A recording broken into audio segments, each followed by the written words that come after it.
하나님은 개인 한 명 한 명에 대해서도 믿음을 요구하시고 공동체에 대해서도 나라, 교회를 향해서도 공동체의 신앙을 요구하십니다. 그런데 공동체 안에서 사람들은 각기 참 많이 다르죠. 하나님은 사람도 개인도 인도하시고 공동체도 인도하시고 공동체의 안전과 평화도 주십니다. 그러면서 우리들이 나아갈 신앙의 방향을 바로잡도록 오늘 가르쳐주고 있다고 생각되어져요. 우리는 사람들을 보면 사람들이 잘하는 일도 있고 잘 못하는 일도 있습니다. 개인마다 어떤 거는 잘하는데 어떤 거는 참 취약하게 잘 못하는 부분들도 있어요. 이제 나이를 먹으면서 보면서 느끼는 것은 사람마다 재능과 능력과 은사가 다 다르다라고 하는 것들을 깨닫게 되어집니다. 우리가 잘하고 싶지만 능력이 잘 미쳐서 못할 수도 있습니다. 이거는 타고난 그야말로 저마다의 소질일 수도 있다는 생각을 하게 됩니다. 그러나 이렇게 재능과 은사와 능력을 가지고 하는 일들은 사실은 배우고 훈련하면서 진보하고 발전할 수 있습니다. 그리고 지금은 잘 못하지만 나중에 잘할 수 있다라고 하는 희망을 가지고 격려하고 그렇게 키워갈 수 있습니다. 근데 오늘 하나님이 관점을 가지시는 부분은 신앙의 부분 또는 우리가 이 세상을 살아가는데 필요한 그런 어떤 도덕과 윤리에 관한 부분들에 대해서 아주 호되게 꾸중하는 모습을 보게 됩니다. 한 사람이 무엇을 잘 못하는 문제가 공동체 전체에 영향을 미쳐서 공동체의 방향을 틀어놓을 수 있는 것을 우리는 참 많이 보고 있습니다. 하나님은 이스라엘 백성 히브리 민족을 신앙의 공동체로 불러서 선택하셨습니다. 하나님이 당신의 백성을 불렀다라고 하는 것은 그들을 통해서 하나님의 이름과 권위가 나타나게 하려고 택하신 것입니다. 그렇게 따지면 우리 은혜교회도 우리 각자도 하나님이 우리를 통해서 하나님의 이름이 하나님의 권위가 드러나기를 원하신다는 거죠. 그래서 하나님은 히브리 민족 그 공동체에 은총을 베풀어 주시고 그들에게 하나님의 뜻을 따르게 하였습니다. 그들이 애굽에서 어려움을 겪을 때 모세를 지도자로 해서 그들을 애굽에서 다 건져냈습니다.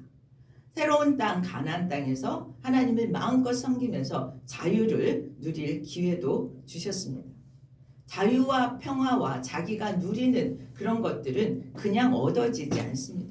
출애굽하는 과정에 그 어려움을 다 겪고 고난을 겪은 후에 평화를 얻을 수 있습니다. 이 고난이 올 때, 위기를 만날 때 공동체가 어떤 방향으로 가야 하는가?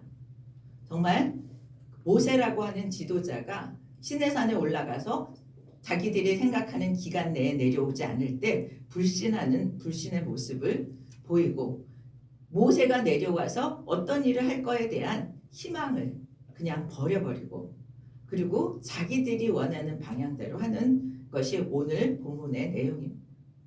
오늘 본문은 금송아지를 급해서 만들죠. 그래서 이스라엘 향해서 하나님은 그들에게 진노하셔서 이제 그들 다 치워버리고 모세 한 사람을 세워서 큰 나라를 만들겠다라고 선포합니다. 그런데 모세는 이 하나님의 선포, 자기 하나는 살아날 수 있어요. 다 죽이고. 그렇지만 거기에 대해서 모세는 하나님께 기도합니다. 간곡하게 이 민족을 살려달라고 기도해요. 하나님이 언약하지 않았습니까? 이 민족을 통해서 하실 일들을 약속해 주시지 않았습니까? 라고 기도하면서 진멸당할 이스라엘에서 그들을 건져지게 하였습니다. 그리고 이어서 뭐예요? 이스라엘 백성들이 살아가는 데 필요한 기준이 되는 돌판, 율법을 가지고 내려오다가 이 가증한 우상숭배의 장면에서 그냥 돌판을 산 아래로 던져 깨뜨려 버리죠. 그리고 금송아지, 우상을 만들어 놓은 금송아지의 그 금을 불살라서 가루로 만들어서 그들에게 물에 타서 마시게 하였습니다. 그러면서도 이 민족을 죽이지 않게 하면서도 이 문제를 해결할 방법으로 자기에게 헌신된 사람들 나오라고 초청합니다. 레위 사람들이 다 동원되어지고 헌신하면서 우상 숭배를 주도한 사람들 3천 명을 죽이게 되었습니다. 이스라엘 전체를 구하기 위해서 3천 명이 죽임을 당하게 되어지죠. 오늘 우리는 우리 개인, 우리 가정, 또 우리 교회, 나라가 하나님께서 이끄시는 그런 신앙의 방향, 그런 도덕성의 방향, 그런 윤리의 방향을 바로 알고 그 방향을 바로 따라서 갈 수 있기를 축복합니다. 그러기 위해서 교회는 중보하여야 되는 거죠. 모세처럼 이 세상이 어떻게 가야 하는지를 기도하면서 바른 방향으로 이끌어 가야 할 줄 믿습니다. 영적인 지도자가 그렇고 하나님이 우리 한 사람 한 사람을 만인 제사장으로 삼아 주셨기에 우리는 그 신앙의 바른 방향으로 나아가고 사람들이 우리가 속한 공동체의 사람들이 그렇게 갈 수 있도록 이끌기를 도전받으면서 오늘 말씀을 같이 보기를 원합니다. 하나님이 모세를 시내산으로 부르죠. 그래서 율법과 계명을 기록한 돌판을 주셨습니다. 그런데 그 밑에서 모세는 하나님을 만나는 동안 그 밑에는 아론과 훌이 그 백성들을 안심시키고 이끌어야 했습니다. 40일 동안을 기다리지 못하는 거죠. 그들이 초조해야 합니다. 모세가 노려올지 않을지도 모른다라고 생각하죠. 백성들이 아론을 향해서 자기들이 인도할 신을 달라고 부르짖습니다. 그리고 아론은 제대로 방향을 잡지 못하고 금을 모아서 송아지를 만들고 신이라고 거기에 경배하라고 그리고 주변을 돌면서 뛰어놀고 축제를 벌이고 있었습니다.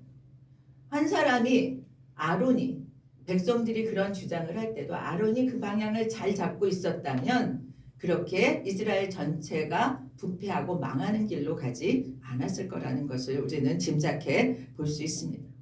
하나님은 여기서 모세가 내려오기 전에 이미 땅에서 일어나고 있는 일을 다 알고 계셨어요. 그래서 뭐예요? 산 아래의 백성들이 무엇을 하는지 다 아셨습니다.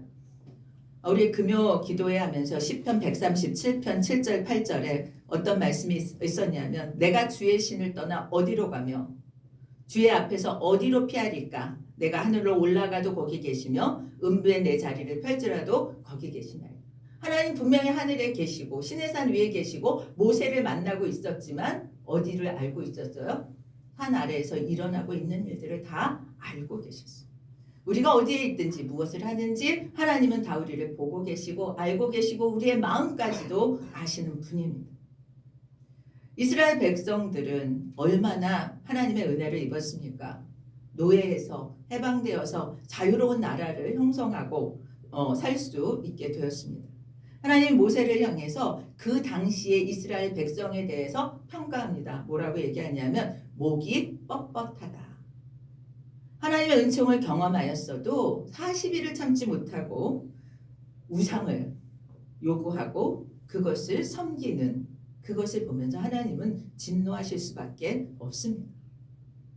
7절 우리 같이 한번 읽어보겠습니다. 7절 여호와께서 모세에게 이르시되 너는 내려가라. 내가 애굽 땅에서 인도하여 낸 내 백성이 부패하였도다. 이스라엘 백성들을 하나님은 어떻게 택하셨어요? 나의 백성으로 택하셨어요. 그런데 이들이 우상을 숭배하고 거기서 춤을 추고 정말 그 송아지 주변에서 뛰어놀고 축제를 즐길 때 지금 하나님은 나의 백성이라고 얘기하지 않고 모세에게 내 백성이라고 얘기합니다. 나의 백성과 내 백성의 차이는 무엇입니까? 하나님과의 관계의 단절을 얘기하는 거죠. 더 이상 나의 백성이라고 보지 않겠다는 것입니다. 저는 3,000명을 죽인 일도 죽게 된 것도 무섭지만 하나님이 나의 백성을 내 백성이라고 지칭한 것을 우리가 참 두렵고 떨리게 봐야 될 것이라고 생각합니다. 하나님 말씀에 정말 불순종하고 교만해지면 그리고 다른 것을 우상으로 섬기게 되면 하나님은 나와 무관한 자라고까지 보신다는 것이죠. 하나님의 백성이라고 하는 정의는 진실한 마음으로 살아계신 하나님을 믿고 그 앞에서 그 뜻대로 살겠다고 하는 사람들입니다. 여러분 그렇다고 우리가 그 결정을 했다고 그걸 다 지키고 살아갈 수 있습니까? 못해요. 못함에도 불구하고 그 결정을 가지고 순종하고자 할 때 기도했던 것처럼 그러면 하나님은 어떻게 하신다고요? 결코 외면하지 않으시고 나의 하나님이 되어주신다는 것입니다. 여러분 하나님이 나의 하나님이시기를 축복합니다. 하나님이 너는 내 자녀라고 나의 백성이라고 불러주시게 되기를 축복합니다. 하나님의 진노를 들은 모세가 어떻게 반응할까요? 모세도 백성들의 부패를 보고 기가 막혀서 돌판을 집어던질 정도로 그렇게 마음이 상했습니다. 백성들이 부패를 깨닫도록 꾸짖어도 모세가 원하는 대로 부패한 백성들이 돌이킨다는 보장이 없습니다. 이 얘기는 다시 말해서 다른 사람의 생각과 마음과 내 원하는 대로 그들을 이끌 수 없다는 것. 그렇게 다른 사람을 내가 움직여서 내 뜻대로 움직이게 하겠다라고 하는 것 자체도 사실은 옳지 않습니다. 하나님도 우리 각자를 매우 인격적으로 대하십니다. 내 생각을 하나님이 주시는 생각을 받아서 나의 결정으로 하나님을 따르기를 원하시지 억압해서 하나님의 생각을 따라오도록 하시지 않습니다. 하나님은 매우 인격적이에요. 그래서 그 인격적인 하나님이 하나님의 원하심을 알려주실 때 따르고 순종하는 것은 우리의 영역입니다. 하나님의 진노를 알게 되고 모세는 하나님께 중보하죠. 백성을 살려달라고. 그리고 한 번만 더 기회를 달라고 간청합니다. 왜 모세가 이스라엘을 진멸하겠다는 이렇게 간곡한 만류를 하는지, 이스라엘을 이렇게 진멸하겠다는 하나님의 생각에 대해서 하나님 제발 그러지 마십시오라고 하는 근거가 11절 12절에 보면 나옵니다. 이스라엘 백성을 심판하겠다는 하나님의 근거는 이스라엘이 뭐 조금 괜찮아서가 아니라는 거예요. 하나님께서 무조건 용서해 달라고 하는 것이 아니에요. 저는 여기서 우리의 기도에 굉장히 중요한 부분을 발견합니다. 모세의 중보 기도는요, 하나님의 영광을 위해서 이스라엘을 건져달라고, 그들을 심판하지 말아달라고 요청합니다. 하나님이 이스라엘 백성을 하나님의 뜻대로 그냥 진멸하시면 애굽 사람들이 뭐라고 하겠냐는 거예요. 이스라엘 백성을 진멸하기 위해서 애굽에서 건져왔냐라고 조롱당하게 될 것입니다. 라고 얘기해요. 하나님께 결국은 이스라엘을 진멸하는 것이 누가 될 것이기 때문에 하나님의 이름을 위해서 이스라엘 진멸 계획을 철회해 주십시오라고 기도해요. 여러분, 우리의 기도가 하나님의 영광을 위해서 간구할 수 있기를 축복합니다. 우리가 현실적인 기도의 제목을 기도할 때 이것이 하나님의 영광이 되어야 하는 이유와 근거를 가지시기를 축복합니다. 그러면 하나님은 하나님의 진노를 그치고 이스라엘의 진멸의 위기에서 저들을 건졌습니다. 우리가 하나님 앞에 구하는 기도의 근거가 무엇입니까? 내가 좀 그래도 열심히 교회 나오니까 아니라는 거예요. 내가 정말 이렇게 되는 것이 나의 평안을 위해서 맞습니다. 그러나 그것보다 더 먼저 되는 것이 이 일을 통해서 하나님의 영광을 받으셔야 하기 때문에 이 일이 이루어져야 합니다. 믿는 가정의 자녀들이 잘 돼야 하는 이유는 하나님의 영광을 받으시도록 하기 위해서 우리는 믿음으로 키우고 학업도 시키고 이렇게 하는 것이죠. 이것이 우리의 기도 응답을 받기 위한 그냥 구호가 아니라 우리의 심정이 그렇게 끌어오르기를 축복합니다. 우리의 마음이 하나님의 영광, 가장 두려운 것이 내가 하는 일이, 내가 하는 일들이, 생각이 하나님의 영광을 가리우는 것이 가장 우리의 두려운 일이 되어져요. 소요리 문답 첫 번째는 사람의 죄는 목적은 하나님을 영화롭게 하는 것과 영원토록 그를 즐거워하는 것입니다. 사람이 되는 첫 번째 목적이 그래요.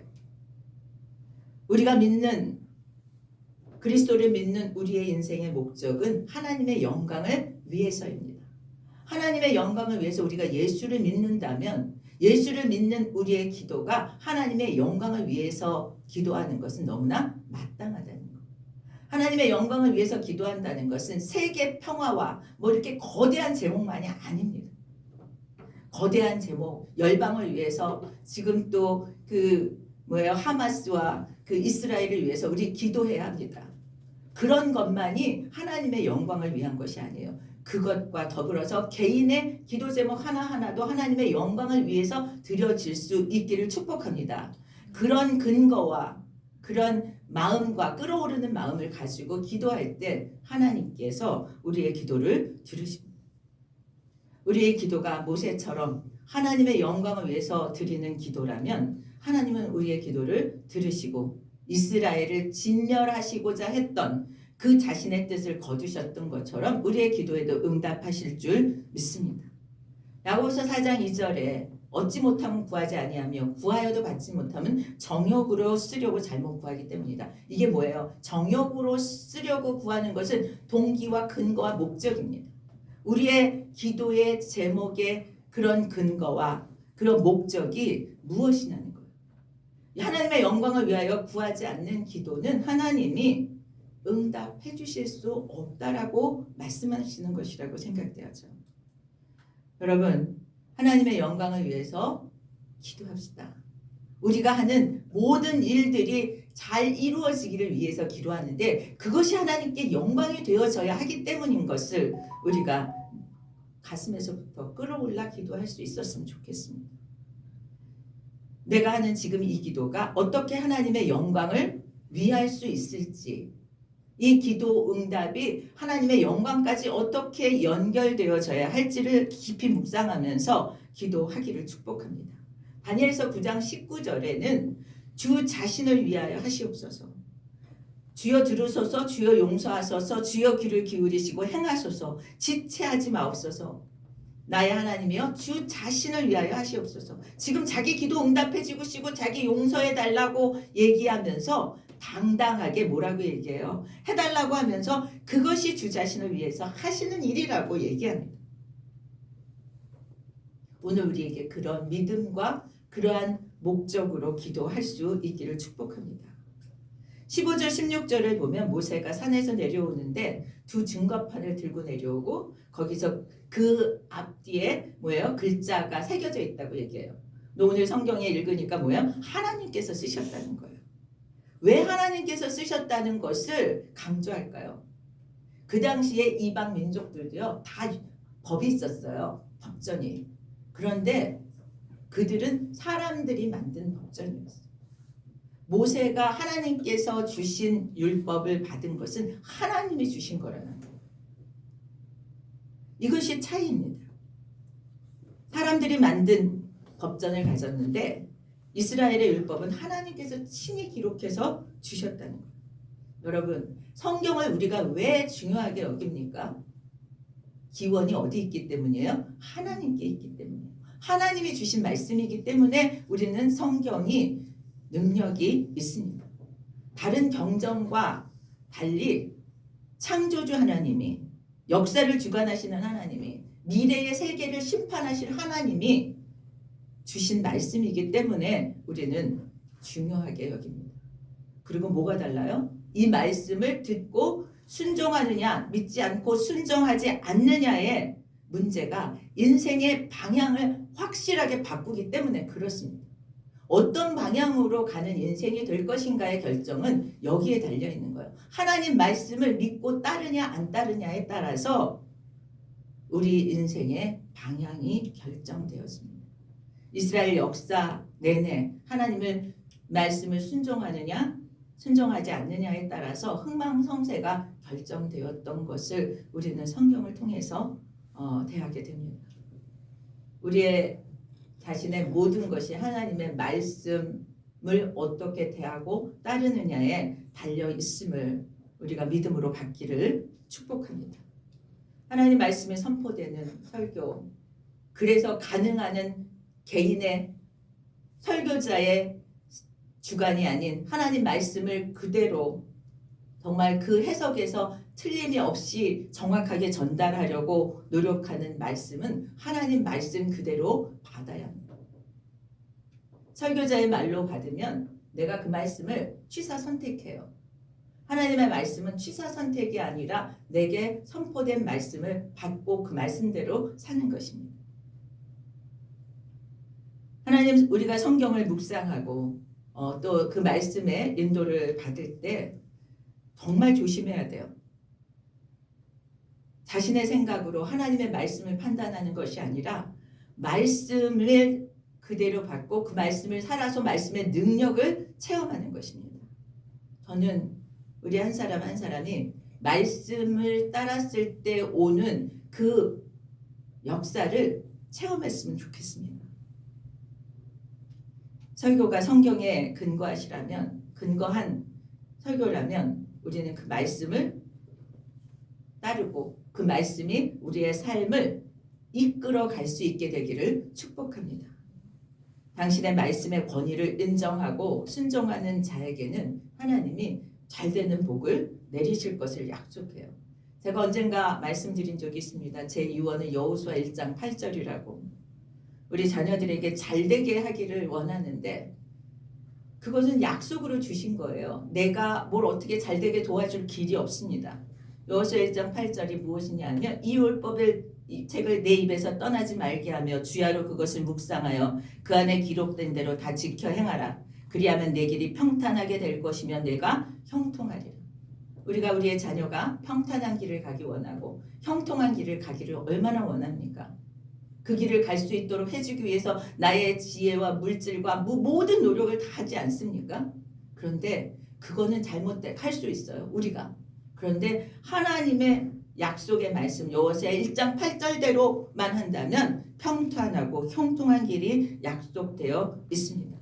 이 놀라운 하나님의 약속의 축복을 우리 모두가 누릴 수 있게 되기를 축복합니다. 19절에 보면 모세가 하나님의 계명을 기록한 두 돌판을 던져 깨뜨리는 장면이 나와요. 그리고 뭐예요? 금송아지를 갈아서 사람들 물에 타서 마시게 한 그런 이야기도 나옵니다. 정말 말도 안 되지 않아요? 금송아지의 금을 갈아서 사람들이 마시게 했다.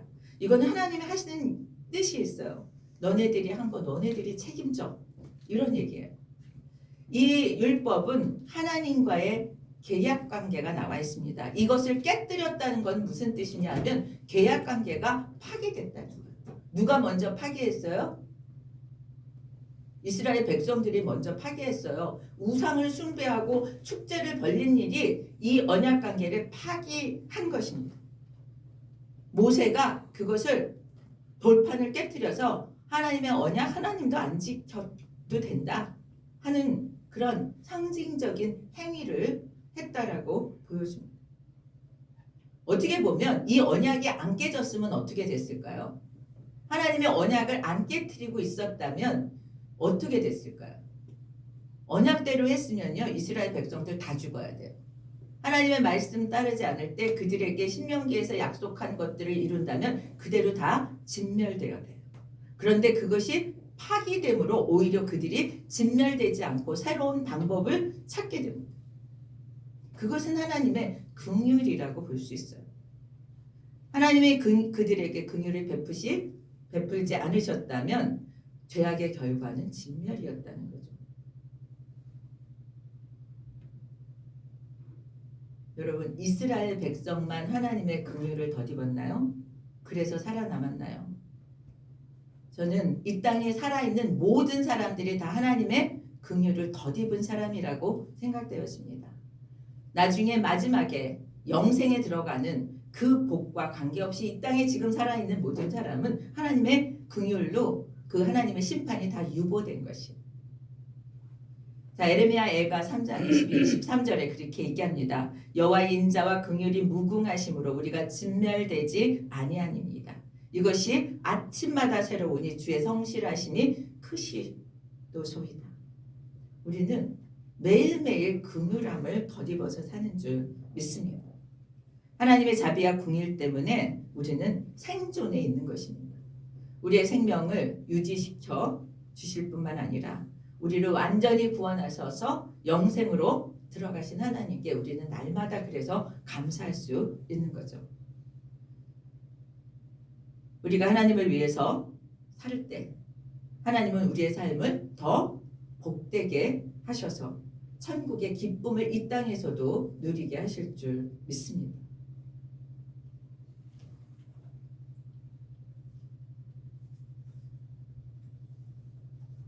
22절에 보면 아론은 백성들의 요구가 먼저 있었고 금을 모아서 불에 던졌더니 송아지가 나왔다고. 아론이 얼마나 비겁합니까? 자기 책임이라고 얘기하지 않아요. 그런데 사실은 아론의 책임이 제가 생각할 땐 가장 큽니다. 백성들이 요구했다고 그대로 다 들어주는 것은 옳지 않습니다. 아론이 백성들을 방자하게 만들었다라고 해석하는 사람들은 그렇게 주석하고 있습니다. 원수의 조롱거리가 되게 만드는 것은 결정적으로는 아론이었다라고 얘기하죠. 아론은 그 책임을 져야 했습니다. 공동체를 바로 이끌지 못한 아론은 가나안 땅에 들어갈 수 없었습니다. 하나님의 말씀을 무리바에서 거역해 한 죄가 있었기 때문이라고 보고 있습니다. 26절을 보면 이 죄의 문제를 해결하기 위해서 누구든지 여호와의 편에 있는 자는 내게로 나와라. 여러분, 여호와의 편에 있는 자는 내게로 나오라고 모세가 말할 때 그 자리에 나가는 자가 복 있는 자입니다. 여러분, 우리의 믿음의 결단이 나는 여호와의 편입니다 라고 그렇게 확실하게 나의 방향을 정하시길 축복합니다. 우리의 인생의 방향이 여호와의 편이 될 수 있기를 축복합니다. 레위인들이 백성들을 나서서 다 벌을 주게 되죠. 레위인들이 어떻게 해요? 형제, 또 뭐예요? 친구, 이웃들을 봐주지 않아요. 너는 내 친구니까 내 형제니까 봐주지 않고 우상 숭배를 주도했던 모든 사람들을 다 도륙하게 되어집니다. 이스라엘에게 참 하나님 너무 잔인하다 이런 생각도 들어요. 그런데 하나님은 여기서부터 새롭게 시작하기 위해서 끊어낼 것들을 확실하게 끊어내고 있습니다. 바른 일을 행하는 데 있어서 개인적인 관계에 눈을 감지 않았어요.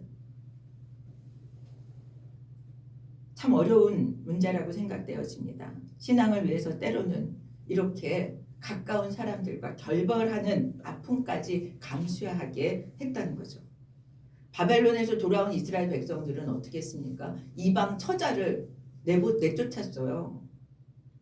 참 단호한 결단을 요구합니다. 우리의 신앙을 방해하는 것들에 대해서 여러분 믿음으로 신앙의 방향을 놓치지 않고 갈 수 있기를 축복합니다. 저는 계속해서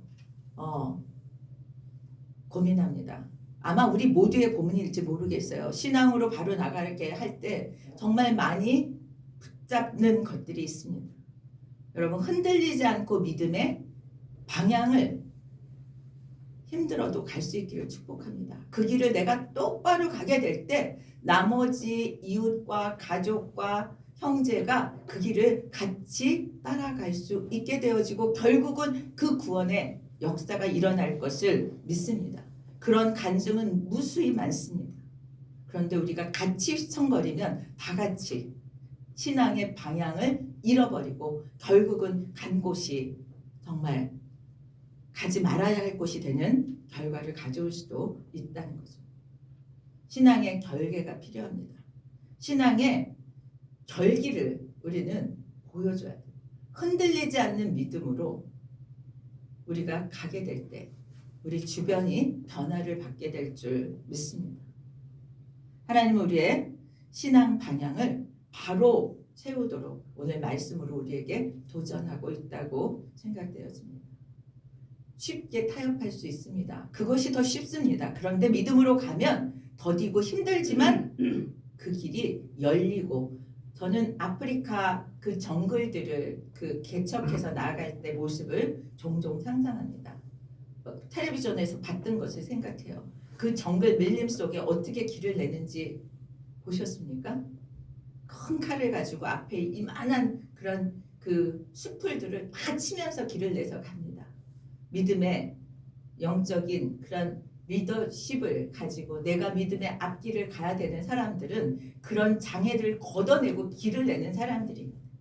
그 길을 내야, 내가 그 길을 내야 뭐예요? 그 방향을 잡아야 뒤에 따라오게 되어지고 그 길이 평탄한 길이 되어지고 형통한 길이 되는 줄 믿습니다. 나뿐 아니라 우리가 가는 길을 방해하던 그런 가까운 사람들까지 구원하는 역사를 이루실 것을 믿고 그 길을 가시기를 예수 그리스도의 이름으로 축복합니다. 오늘 우리의 신앙생활의 방향을 선명하게 하나님의 말씀에 두고 하나님의 영광을 위해서 기도하면서 우리 응답 얻고 하나님을 자랑하고 증거하는 우리들이 되기를 예수 그리스도의 이름으로 축원합니다. 우리 다 같이 일어나서 491장 찬양하겠습니다.